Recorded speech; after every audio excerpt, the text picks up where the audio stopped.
Hi, my name is Lena Graves, and I'm 23 years old.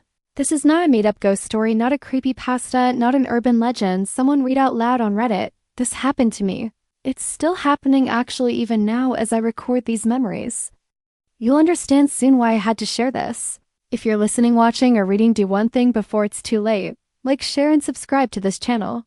Because what I'm about to tell you might be your warning to this story. Is written and edited by Dark Life Side Diaries, and if you think what's behind a locked door can't follow you through unlocked ones, you haven't stepped into the 13th room. Yet my story began when I moved into an old townhouse in Baltimore. It was a temporary move, cheap rent, old bones, Victorian moldings, and a fireplace that hadn't been used since the 60s. I was only supposed to stay for 4 months, 4 quiet, cheap, forgettable months, and for the first 2 weeks, that's exactly what it was. I lived on the second floor, room 12, the last one on the hallway. The landlord, Mr. Burroughs, lived downstairs and barely spoke except to remind me to lock up early. The cold leaks in through places you don't expect. He wasn't wrong. A place always felt colder at night, even with the heater blasting. The thing is, the hallway had 12 doors, exactly 12, and I counted them every night as I walked to my room. Superstitious, I guess, or maybe just weird. But I liked the symmetry. 12 rooms, 12 tenants, 1 key each, simple, safe, until one night everything shifted. It was a Thursday, windy, late. I had come back from my shift at the diner around 10:15 p.m. My hands sore and my nerves shot. I walked up the stairs, counted the doors as usual, 1, 2, 3, 4, and stopped. There was a new door between room 11 and room 12, a narrow, iron-handled door, darker wood than the others, and unmarked. It hadn't been there the day before. I know it hadn't. The hallway was tight, with just enough space between each unit. This door, it was jammed in there like it had grown overnight. I laughed nervously, assuming maybe I just missed it, or maybe a contractor was doing something weird. I even knocked lightly, joking to myself, "Hello, new neighbor?" But no sound came from inside. Still unsettled, I went into my room, tried to forget it, and curled up under the covers. But at exactly 1:30 a.m. I woke up. The hallway light outside my room flickered once, then twice, and then I heard the sound of a doorknob turning. Not mine, the one next to me, the new door, the one that shouldn't exist. And then I heard footsteps, bare feet, slowly pacing back and forth. I froze in bed, not even daring to breathe too loud. When the sun came up, I convinced myself it was a dream. That is until I checked again the next morning, and the door was still there. This time, though, it had something new, a brass number recently screwed in 13. I tried to ask Mr. Burroughs about it. He looked at me too long, like trying to decide if I was joking or crazy, then just muttered, "Don't touch it, it's sealed for a reason." Sealed? The knob turned last night. I told him that. He shook his head and walked away. I knew then that something was wrong. That door hadn't always been there, and worse, someone had been walking behind it. That night I stayed up. I set my phone on the hallway ledge outside, recording. I wanted to catch the sound, prove I wasn't imagining it. At 1:13 a.m., just like the night before, the hallway light flickered. And then footsteps again, slow, bear closer. This time I stayed in bed, eyes wide, heart pounding. In the morning, I checked the video.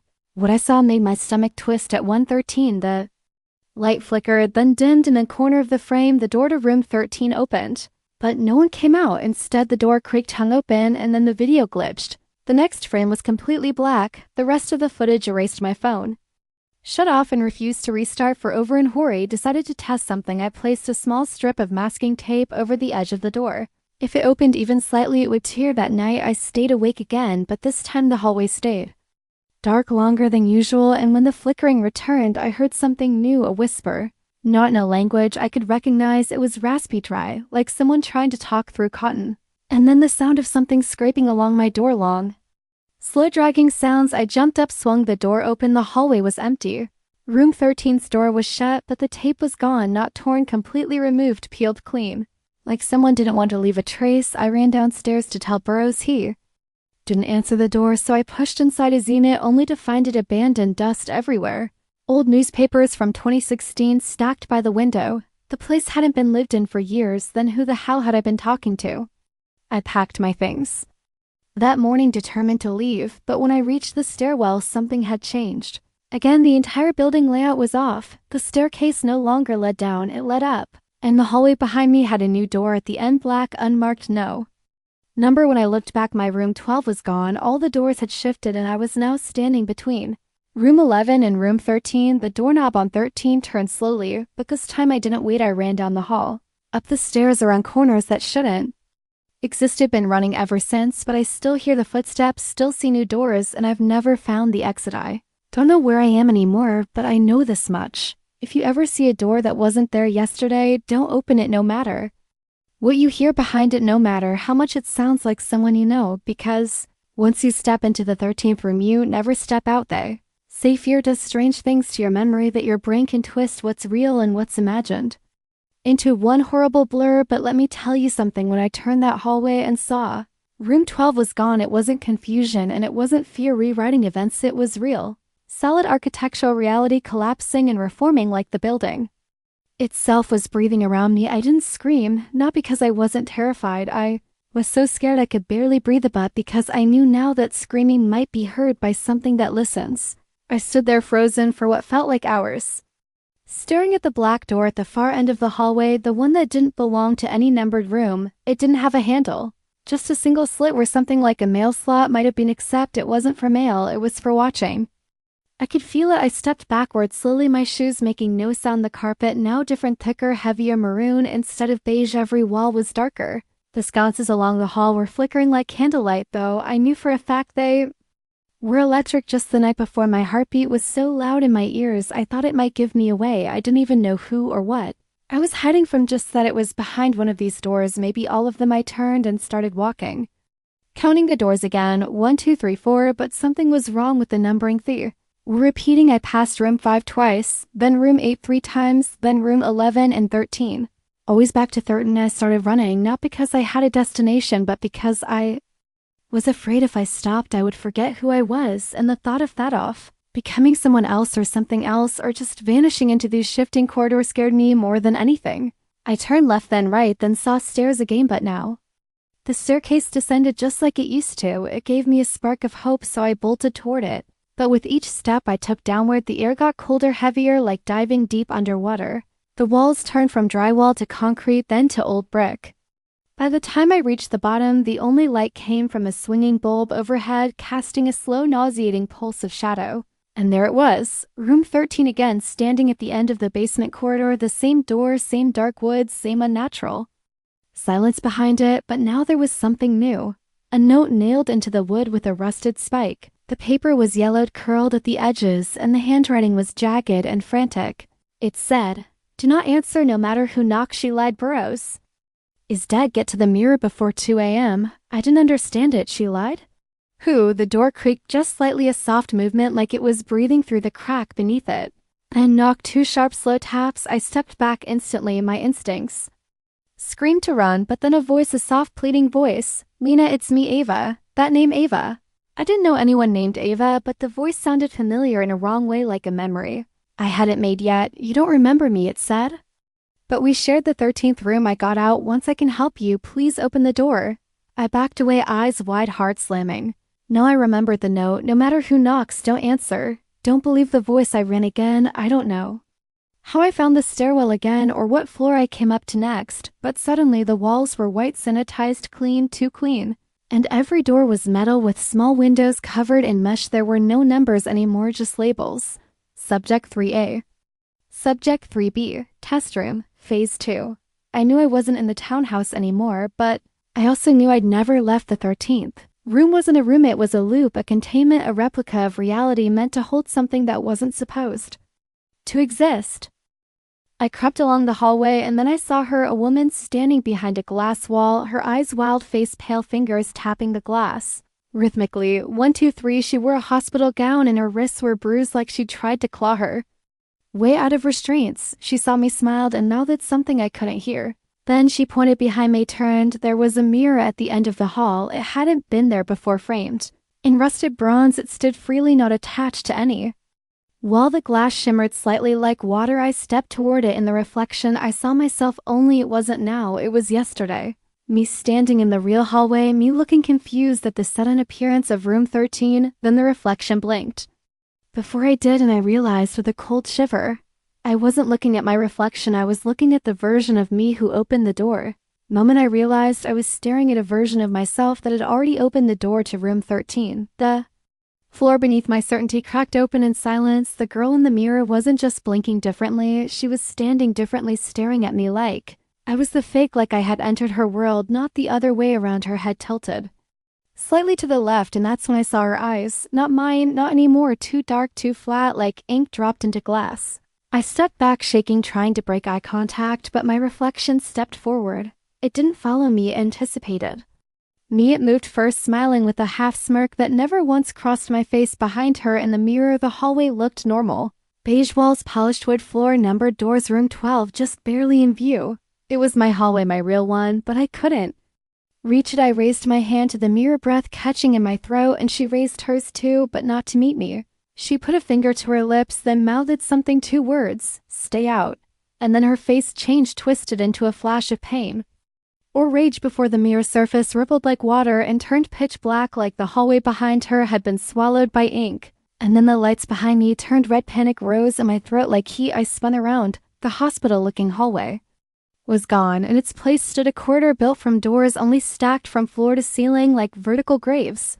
None of them numbered, all of them slightly ajar, whispering. I couldn't make out words, just hissing, murmuring names that might have once belonged to people like me. I started to move forward, careful not to touch any doorknobs, but the walls felt like they were closing and narrowing the farther I walked. I kept my eyes low, not daring to glance at any door directly. I passed one that was bleeding light from the crack beneath it, another that seemed to breathe, expanding and contracting slightly, and then one that had claw marks along the wood. Old but deep. I heard something behind me and turned. Nothing, but when I looked forward again, the hallway had changed shape. Now it looped in a spiral, turning downward like a drain, and in the center I saw her again. The girl from the mirror, another version of me, but this time she wasn't behind glass. She stood in the spirals. Heart barefoot, head bowed, muttering something in a language I didn't recognize. Her skin was pale like chalk, and her hands were covered in graphite smudges like she'd been sketching on walls for centuries. I shouted, "Who are you?" But her head snapped up like a puppet, eyes locked onto mine, and she didn't answer.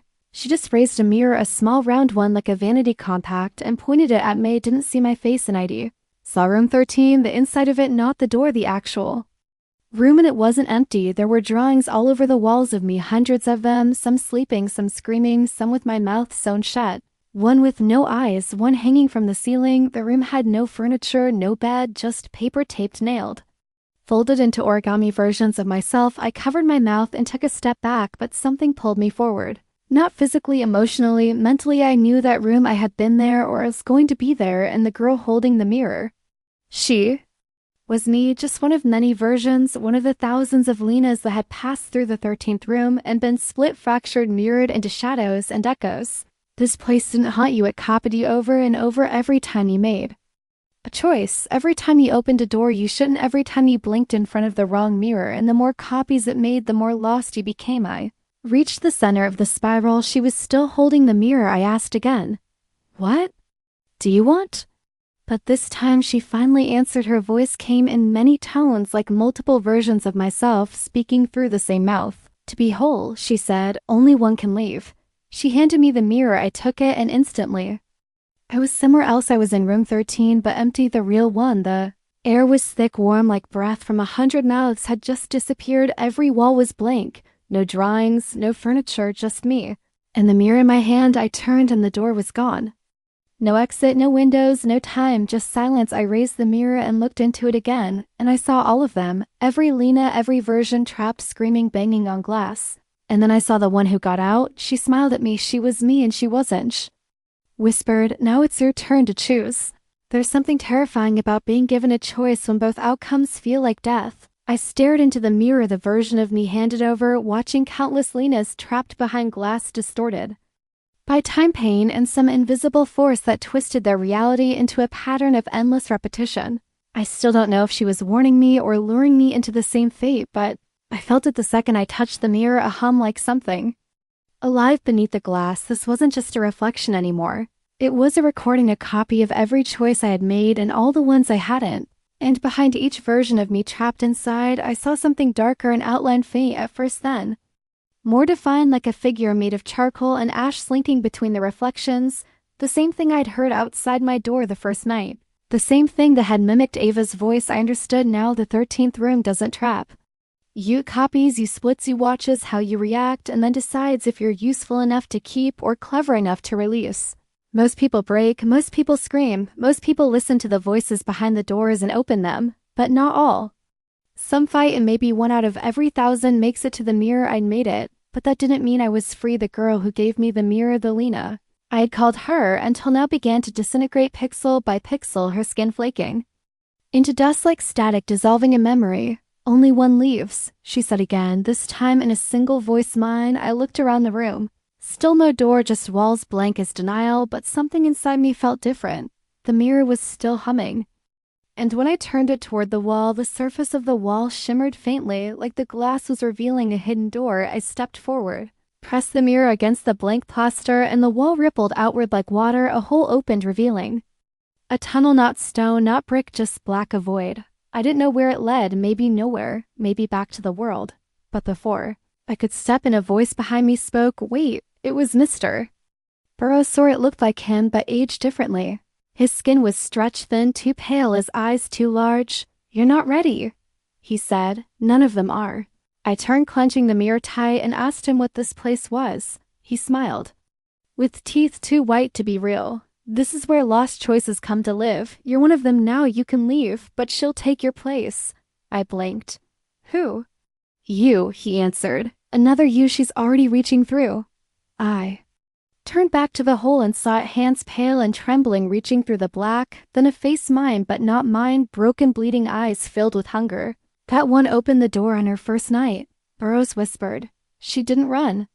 She didn't resist. She belonged here, but if you take her place, she leaves. I realized the sick truth of it. The room didn't make copies, it made replacements. You don't get out unless you're willing to trade yourself for someone worse. Someone who wants to be outside, someone who will wear your face, take your life, smile at your friends and family, and no one will know the difference. I looked at her. She was clawing forward, her mouth opening wide like she was about to scream or laugh. I took the mirror and smashed it against the wall. Glass exploded in every direction. The portal flickered, the hands pulled back. Burroughs roared like a thunderclap, disintegrating into smoke, and the entire room began to collapse. I didn't run, I chose. I ran in the opposite direction, through the mirrors, through the doors that had looped for hours. Retracing every step in reverse, I screamed names I didn't remember learning. I ignored every voice that mimicked my friends, and finally, after what felt like years and seconds, I burst through a door and woke up on the sidewalk in daylight. Drenched in sweat behind me, the building was gone, just an empty lot, now overgrown grass, a single mailbox, no doors. No. Burroughs, no room 13. I stumbled forward, a stranger passed by. I asked them what was here before. They said just dirt, been like that for decades. I looked down in my hand, a sliver of mirror glass, etched on the corner, faint but visible. L13. I threw it as far as I could, but sometimes I still see it on bathroom mirror, shop windows, my phone screen, when it glitches at 1:13 am. I swear when I close my eyes, I hear a knock. This story is written and edited by Dark Life Side Diaries. Thanks for watching this video. Like, share, subscribe, because next time, you might wake up in a room that wasn't there yesterday.